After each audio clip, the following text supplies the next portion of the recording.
देखिए, आज हम कुछ शब्दावलियाँ पढ़ेंगे जो हमारी एग्जाम दृष्टि से इम्पोर्टेंट है।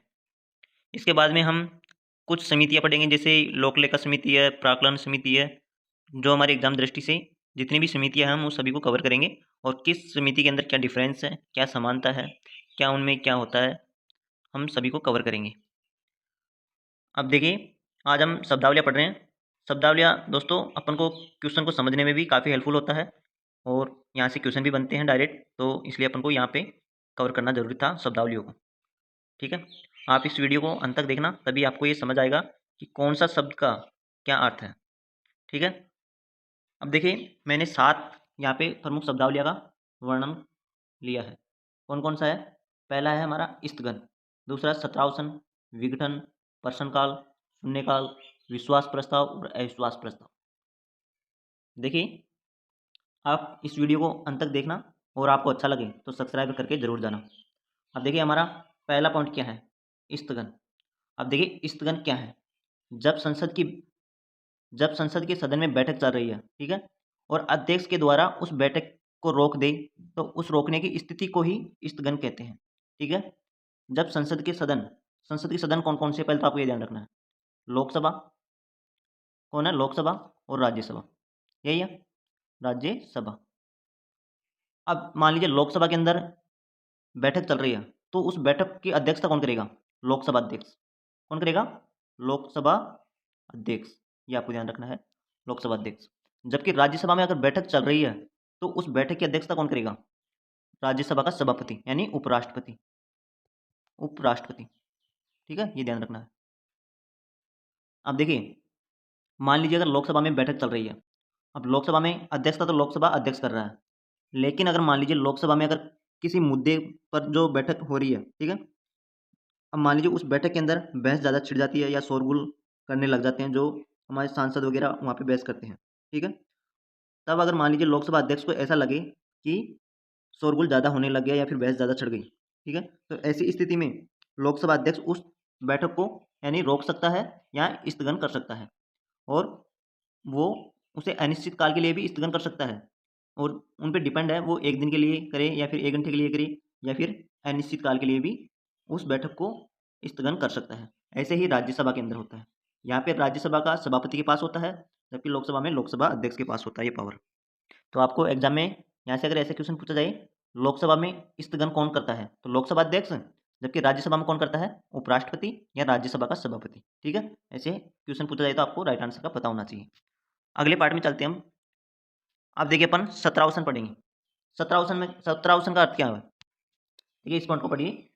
सत्रावसन, सत्र या बैठक से संबंधित है, ठीक है, सदन में सत्र या जो बैठक होती है उससे संबंधित है, और जो बैठक का समापन को ही सत्रावसन कहते हैं। ठीक है, सदन में जो बैठक होती है उसका समापन होता है, उसे ही हम सत्रावसन कहते हैं। देखिए, सत्रावसन और स्थगन में डिफरेंस है, क्योंकि सत्रावसन तो तब होता है जब बैठक का कार्य समाप्त हो जाता है, ठीक है, जबकि स्थगन बीच में भी रोका जा सकता है कार्य समाप्त होने से पहले, जब वहाँ पे लोकसभा अध्यक्ष को या राज्यसभा के सभापति को ऐसा लगता है कि कार्य ठीक से नहीं हो पा रहा है, तभी बीच में रोक दिया जाता है। जबकि समापन होता है तभी सत्रावसन होता है, ये आपको ध्यान रखना है। उसके बाद में अगला पॉइंट देखिए, सत्रावसन का समापन कौन करता है? राष्ट्रपति। जबकि स्थगन कौन कर रहा था? लोकसभा का अध्यक्ष और राज्यसभा का सभापति, और सत्रावसन का समापन राष्ट्रपति। अब देखिए, राज्य के अंदर अगर मान लीजिए हो रहा है सत्रावसन, तो वहां पे कौन करेगा? राज्यपाल। नोट में मैंने क्या लिखा? स्थगन अध्यक्ष करता है, ठीक है, स्थगन अध्यक्ष करता है और सत्रावसन राष्ट्रपति करता है। उसके बाद में देखिए, अगर हमारी संसद में सत्रावसन होता है, ठीक है, यानी सत्र या बैठक होती है, तो कम से कम एक ईयर में यानी एक वर्ष के अंदर 2 बैठक होना अनिवार्य होती है। ठीक है, 2 बैठक होना अनिवार्य होती है, और प्रत्येक बैठक के 6 माह का अंतर नहीं होना चाहिए। 6 महीने का अंतर नहीं होना चाहिए, 6 महीने से अधिक, ये आपको ध्यान रखना है। अब अधिकतम तो 2 से ज़्यादा भी हो सकती है, लेकिन 2 से कम बैठक नहीं होनी चाहिए और 6 माह का अंतर नहीं होना चाहिए, ये आपको ध्यान रखना है। अगले पॉइंट पे चलते हैं, विघटन। अब देखिए, विघटन लोकसभा का होता है, न कि राज्यसभा का, ये भी आपको ध्यान रखना है।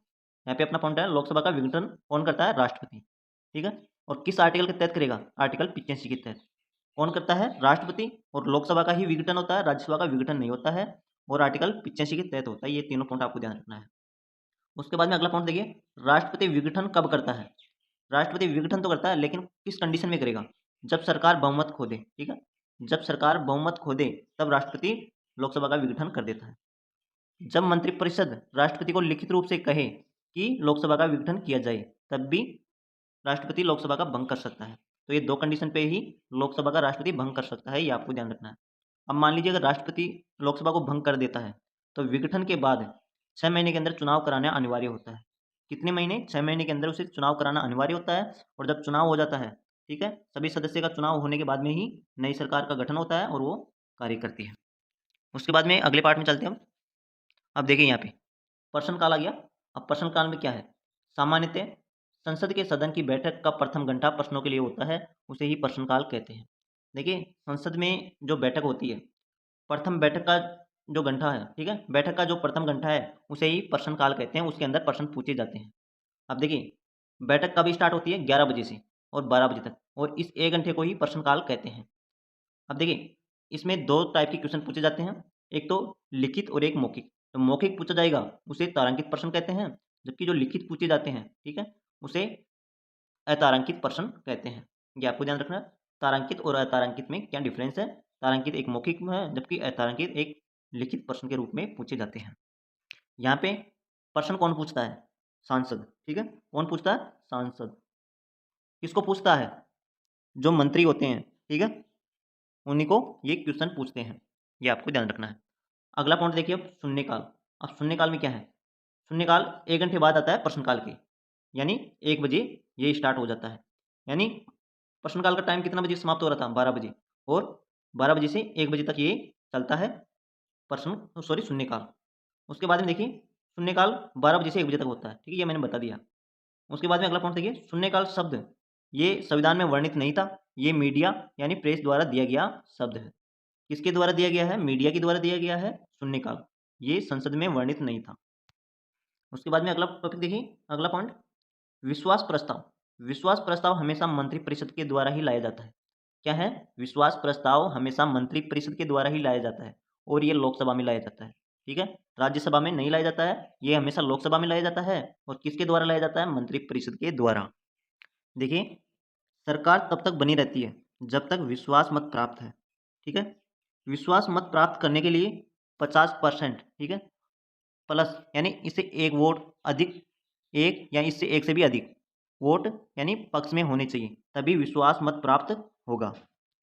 अगर विश्वास प्रस्ताव नहीं है, यानी विश्वास प्रस्ताव मत खो दे, तो उसका विघटन हो जाता है और सरकार अपना बहुमत खोकर सरकार का विघटन हो जाता है। अगला टॉपिक पे चलते हैं हम। देखिए अगला टॉपिक क्या है? अविश्वास प्रस्ताव। ये जस्ट उसका अपोजिट होता है प्रस्ताव का, ठीक है, विश्वास प्रस्ताव का। अब देखिए यहाँ पे क्या है? अविश्वास प्रस्ताव लोकसभा में ही लाया जाता है, ठीक है।